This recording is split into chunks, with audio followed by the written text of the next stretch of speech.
Al rànquing dels tòpics més tòpics del món hi trobem, sens dubte, la frase «La música és un llenguatge universal». Però la veritat és que, a banda de ser un topicazo, és una veritat com un temple.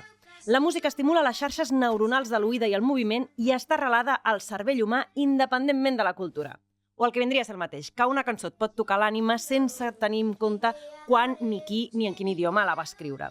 D'això en sap, i molt, el nostre protagonista d'avui. Un músic inclassificable, i sí, aquí va el segon tòpic del dia, i en aquest cas també és un tòpic que és cert. Un artista que dibuixa tant amb les notes com amb els pinzells i que ha creat un idioma propi amb el qual fa les seves composicions. I quan parlem d'un idioma propi, d'un llenguatge propi, no estem fent una metàfora per fer-nos els interessants. No, és que s'ha inventat un idioma de zero, un llenguatge amb el qual fa les seves cançons i que no coneix ningú més. Què? Com us quedeu?